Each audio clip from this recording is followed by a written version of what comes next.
What's up, guys? Welcome to episode 7 of the Fantasy Fanatics podcast. I'm Nathan. I'm here with Spencer. You want to say hello? What's up, Fanatics? Gotta love the energy. So this podcast, we're gonna preview Week 14, talk about some of our rankings, we'll go over some articles on the website, and we'll talk about some of the big games this week. We're gonna touch on some big storylines, things such as Jalen Hurts starting, a bunch of injury news. So let's start with the injuries. Actually, who's been ruled out today, Spencer? All right, so Julio Jones, who is facing the Chargers, has been ruled out. David Johnson has been placed on the COVID reserve list. Mm-hmm. He has also been ruled out. And am I missing anybody? Did you say Julio? You said Julio, right? I said Julio and David Johnson. McCaffrey, Yeah, McCaffrey's been he's listed as doubtful this week, and so is Antonio Antonio Gibson. Yeah, Antonio Gibson. Yep. Speaking of Antonio Gibson, are you comfortable starting him? Well, obviously not. Comfortable starting J.D. McKissick. Starting J.D. McKissick. In PPR, yes. I'd put him in there as a flex. I think he's a good option because he gets a lot of targets. Non PPR, I don't think so because he doesn't really rack up that many yards and he's not their goal line back. They love even when Gibson was in there, they would put Peyton Barber in there sometimes. So non PPR, I'd probably lean towards Peyton Barber. Okay. I'm looking at the rankings right now, and you don't have him in your top 30. I have him at running back 24, and that's for half point PPR. I'd probably move him up 4 or 5 spots. Right. So why don't you have him in there? Well, are you just scared about Peyton Barber? I mean, yeah, and also for the viewers, we're going to update our rankings as we do every week, and we will release those most likely Sunday morning, I would guess. We'll try to get them out Saturday afternoon this week. Yeah, Sunday morning at the latest. And so taking out the people who are hurt and have already played, I'd put McKissick probably in the 25 to 30 range. He's a reasonable play, but I'd put him in non PPR. Him and Barber are probably pretty close. Okay. All right.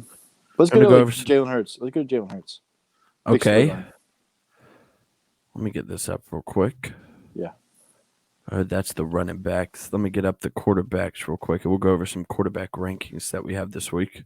Yeah, so I've got Jalen Hurts just inside my top 15, as do you. How do you think he's going to do this week? Well, I have him at quarterback 13. He has a tough matchup against New Orleans, but just because he has that running ability, I think he has potential top 10 upside. Right. If he was in a better matchup, I'd probably put him at 10 or 11 above Ben Roethlisberger and Matt Ryan. Do you think he's kind of comparable to Taysom Hill? Not as athletic, I don't think. Mm-hmm. I don't think he'll run as much, but I could see 50 yards and a touchdown from him. Yeah, he also doesn't have the weapons that Taysom or Hill an has. Offensive line. Yeah, exactly. He's lacking a lot on the offensive side. Mm-hmm. Yeah, and so Daniel Jones coming back this week after the Colt McCoy show is over. We both have Daniel Jones ranked pretty low outside of our top 20. How do you think that's going to go? Do you think he'll be able to put up some good numbers coming down the stretch? Well, they're facing the Cardinals, which is a decent matchup, I guess you could say. It could be a high-scoring game, though. That's the only thing. But he averages 13.5 points per game. Mm-hmm. That is not top 15 quarterback range. Yeah, not ideal. Before he went down, I think he was QB 22. Mm-hmm. So that's the reason I have him at QB 22 this week. Do you have any trust in Tua against the Chiefs? I think that's a game where he could potentially get replaced by Fitzmagic again. So I have him at 23. The only reason I have him inside the top 25 is because potentially a shootout, but I think he struggles mightily in that game. What do you think? Yeah, I'm kind of in the same boat. I think Kansas City has a very underrated defense. They always get the spotlight shown on their offense because they're so explosive.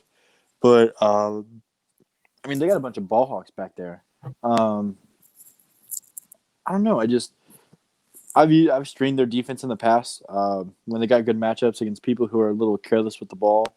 And I mean, it's worked out. Like I streamed them against Drew Lock, and I think Tua's in a similar situation where sometimes he's a little bit loose with the ball, not to the same extent, but I think they're a viable option, and for that reason, I don't think Tua's going to be, anywhere near like a top 20 play this week.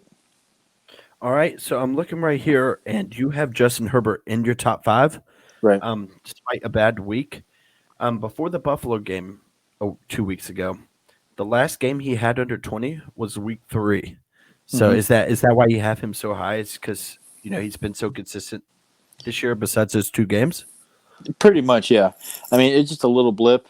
This week they got the Falcons. It's in LA. The Falcons got a sneaky good run defense, like we always say, but you can throw the ball on them. And if Atlanta can get something going, Herbert will have to throw to keep up with them.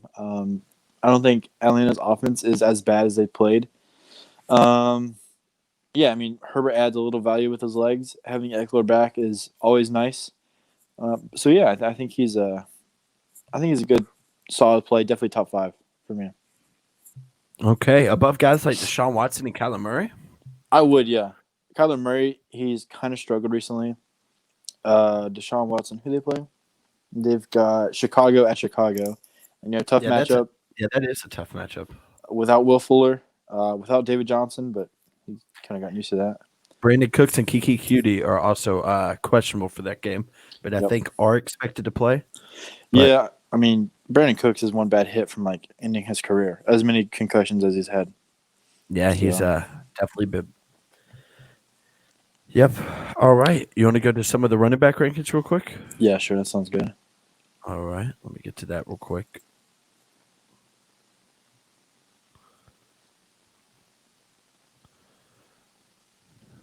Hold on. Excuse me. All right. Here we go. Now, you want to start off with the weekly question of who I have too high? Well, I mean, you just look at number 1, and it's obvious. You look at number 3, it's obvious. Yes, James Robinson's been really good the whole season, but number 1's a bit too high. David Montgomery, buying into the hype. He's been good. He's been a little more productive, but I don't see that continuing. Playing against the Houston. reason let me tell you this. The reason I have David Montgomery so high is because the high volume he's been receiving. He had ever since he's came back, his volume's only been going up. Granted, it's been 2 weeks, but I mean, he had 21 touches last week. And without Tariq Cohen there, earlier this season he was just so bad, but he's starting to come along, I feel. And they're facing Houston, which is one of the worst run defenses. I mean, I would honestly take him over guys like Dalvin Cook and Aaron Jones this week, as crazy as that sounds. But yeah, no, not for me. I mean, you brought up the argument for volume, and you put him over guys like Cook and Henry, who are getting 30 touches, plenty of games. So I wouldn't put him over them. I've got him just outside my top 10, actually. Well, I do have Derrick Henry over David Montgomery. But I mean, Cook, he gets fed. Cook's facing the Bucks, who's a good defense, and Aaron Jones is facing the Lions, which I don't really have an explanation for that one. But I do think David Montgomery has a better week than Aaron Jones. You disagree? You're saying better than Aaron Jones? Yeah. Yeah, it sounds like we'll be betting on that one. All right. You have else. DeAndre Swift at 21. I have him at RB12. I feel like we talk about this every week, and then he is out. I think he might be playing this week. So you want to discuss that one? Yeah, I mean, if he's playing, he's a viable RB2 for me. I just don't think he's going to come back, and they just immediately give him a complete workhorse role. That's kind of my thinking. Okay, so you think they ease him back?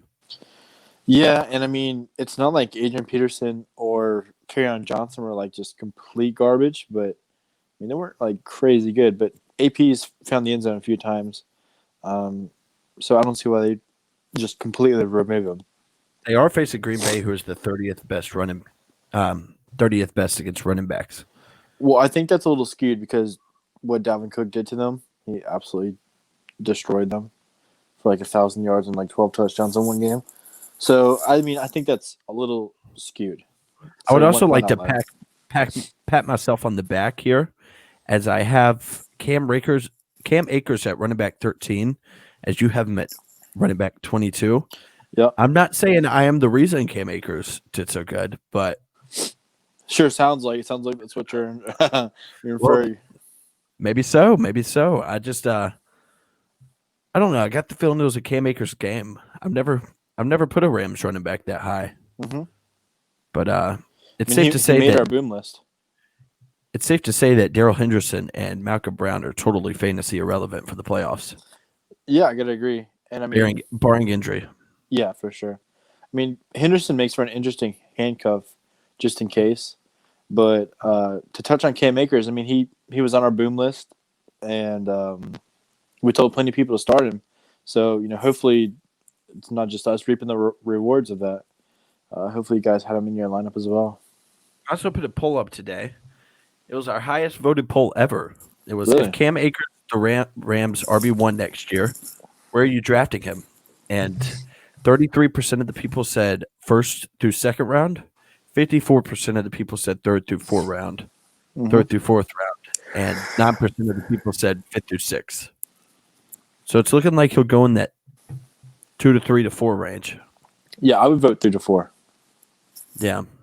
I mean, if we see what we saw last night for the rest of the season, I mean, he's making that case of being at that 20 to 25 range. Well, I mean, you could have said the same thing about Darrell Henderson earlier in the season, and look what he's doing. Sean McVay is just such a great coach, great offensive coach. He can make anybody look good. Yeah, and that offensive line was opening up some absolutely massive holes. It's not like he was just having to beat everybody. He was like, I mean, he's running through open valley. What about Gio Bernard? We both have him at you have him at 27. I have him at 26. Mm-hmm. I've had a lot of questions this week. He's facing the Cowboys. Do you think he has top 15 upside this week? I think he's a type of running back who in PPR always has top 15 upside. I think he has more upside than players like Damian Harris or Melvin Gordon. Yeah, I think so too. Just because he's the undisputed back right now, with Mixon being out, but he just has not been good. Samaj P. Ryan gets some snaps back there too. He does, but it's not very many relevant snaps. I just don't like him, to be honest. So what if? Wow, that was kind of mean. No, I mean I like Clinton as a player, obviously. Like I'm not a fan. Like I try to keep it. I've got him in a couple leagues, but he's staying out of my lineups until he shows differently. Maybe this is the game because Dallas has been kind of susceptible, but we shall see. If Joe Mixon comes back next week, are you trusting him? No, I don't think so. You wouldn't. Where would you rank him? I'd probably be ranking him low to mid 20s, probably. Joe Mixon. Yeah. Wow, I would put him. I'm a huge Joe Mixon fan. It depends on if they work him back into the lineup or what.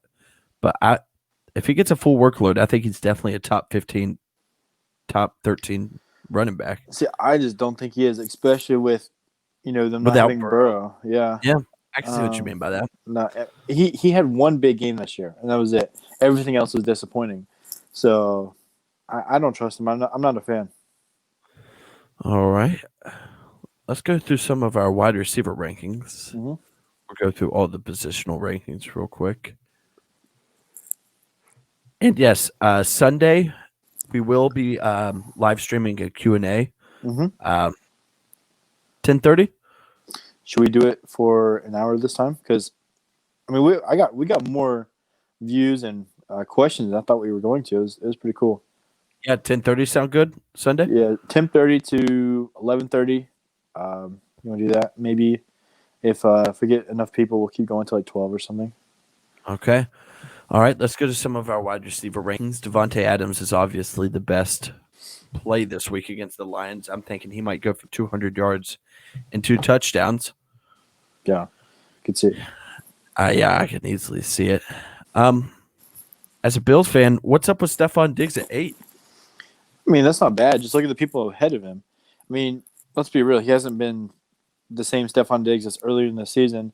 He's been good, but earlier in the season he was more efficient. I feel like he's faced more double teams this year, and they're just guarding over the top, so everything's kind of underneath, kind of like the Juju effect. Well, I mean, and they're also throwing to Cole Beasley a lot more than they were earlier in the year, and that's going to take away from Diggs. So I don't know. I have Cole Beasley ranked this week at 23. You have him at 28. Is he moving into that wide receiver 2 range? No, I mean PPR. I don't think so, especially not this week because they got the Steelers. Steelers coming off a loss at that, so I wouldn't move him up there just yet. Okay. Any other wide receiver rankings you would like to talk about? Yeah. So you mentioned, you wouldn't be surprised if Devontae Adams has a massive game because they're playing the Lions, which makes me think about Alan Lazard or MVS. If you need to throw someone in a deep league, you're dealing with injuries, and you need to just take a home run, swing for the fences. I think one of those two guys is a good option to catch a deep ball in that game. I probably lean towards Lazard if you can get him. I mean, would you start him over maybe Tim Patrick? Yeah, I'd take Lazard over Tim Patrick. Absolutely. What about Emmanuel Sanders? Yep, I'd take him over Sanders. I would, yeah. What about Gabriel Davis? I would over Gabriel Davis. Oh, I mean, that's the third. That's the third receiver going against the Steelers. Like, I don't like. I have Gabriel Davis at 30 in the updated rankings coming out tomorrow. Mm-hmm. Well, I mean, have you already updated yours? Yeah, I updated mine today. Yeah. So you got him at 30. He may just creep inside the top 30 for me after I remove injuries and people who have played, but he's definitely a good dynasty wide receiver, though. Wait, you still have Cooper Kupp and Robert Woods on your rankings? No, I haven't updated them on the website. I've updated them on the Google. You have not yet, but that's all right. Well, anyways, that's not for them to worry about. We'll handle that. Like we said, they'll be up Saturday night or Sunday morning. So yeah, what about let's move on to tight end.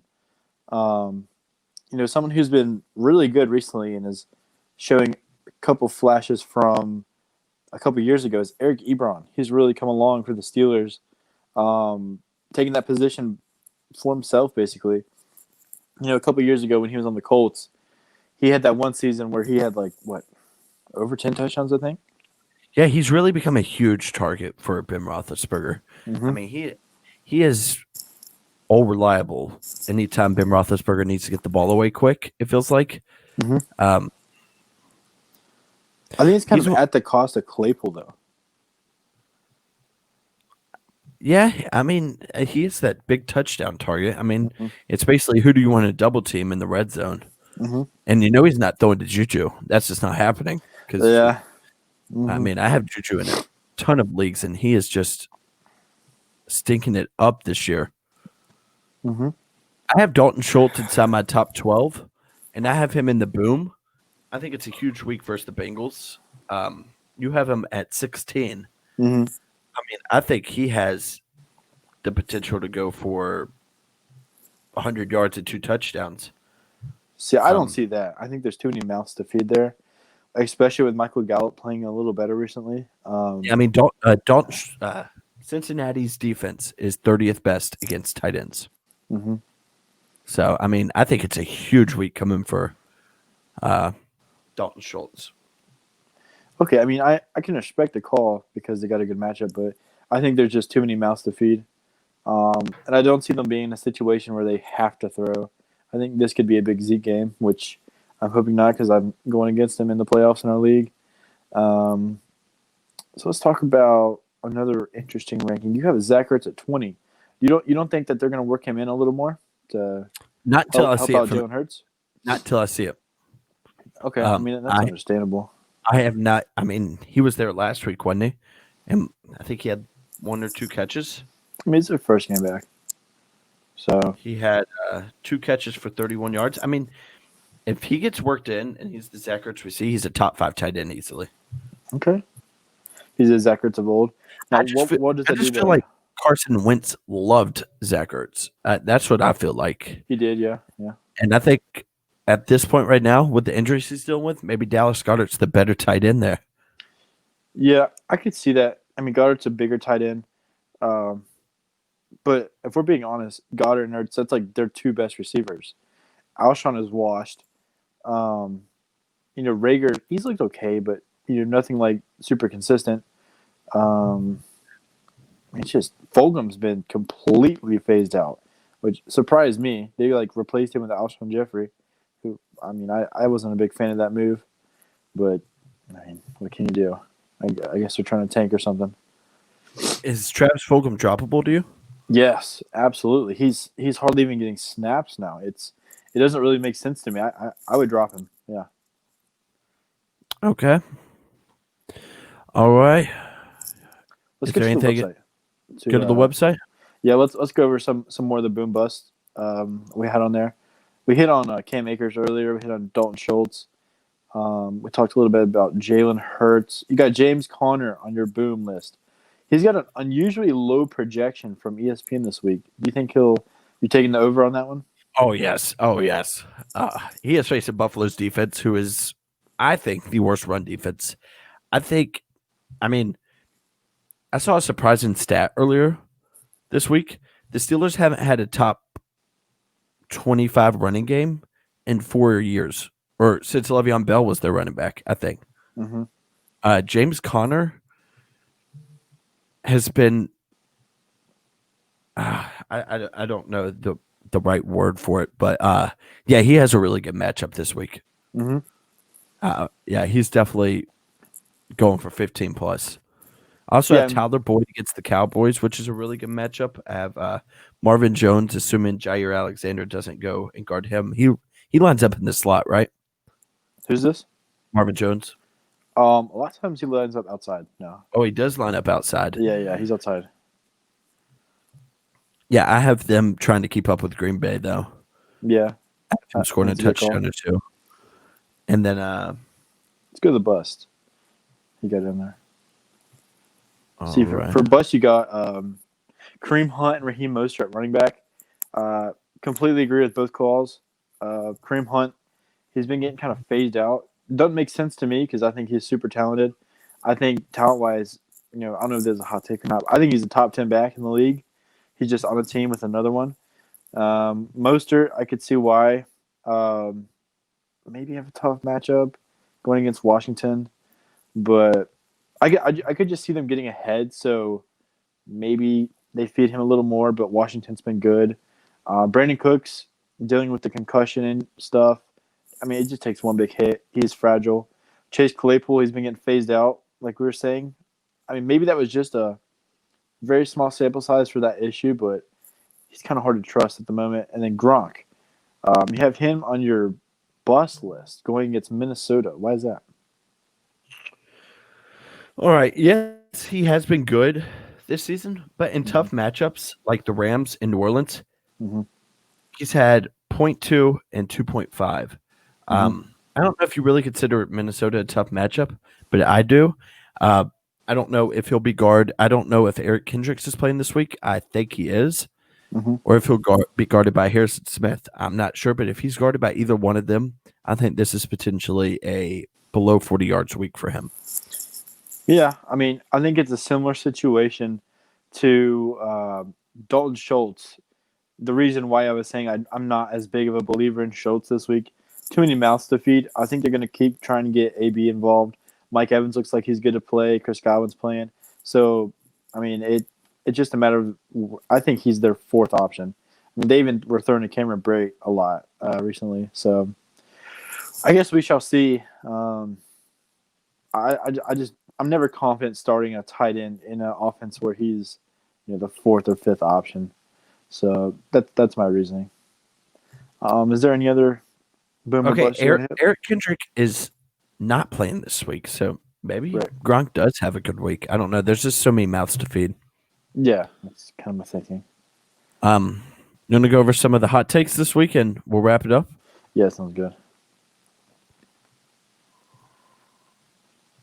So in collab with Robbie, Mr. Hot Takes, we've come up with Lamar Jackson rushing for 150 yards. We've said Justin Herbert will pass for 400 yards. Derrick Henry will have 200 yards and 3 touchdowns. I'm sure Robbie would love that. That is that is not that far fetched against Jacksonville. Yeah, he does have quite the history of destroying Jacksonville. Aaron Jones will have 10 plus catches. Adam Thielen and Justin Jefferson will both have 150 yards and a touchdown. Both having that. That's, To be fair, I think we've hit like 2 of these in the past 6 weeks. But the fans love it. I mean, they're hot takes for a reason. Robbie's known for, producing some pretty hot takes. Mike Evans will have 3 touchdowns.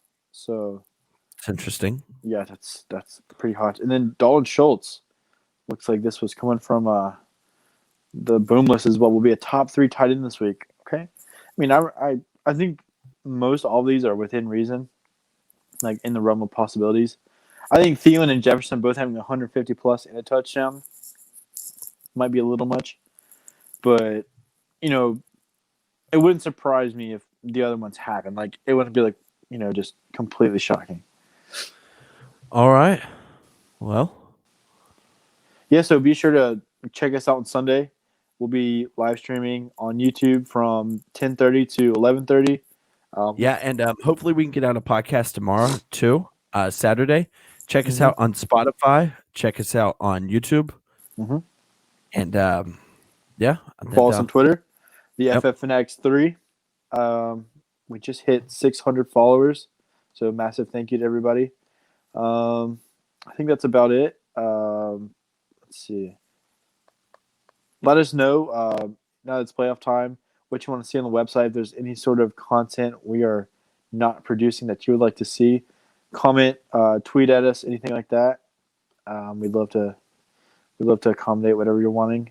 And yeah, that's about it. You got anything else for him? No, I think we're good. Awesome. Appreciate it, guys. Thanks for watching again, and we'll catch you in the next one.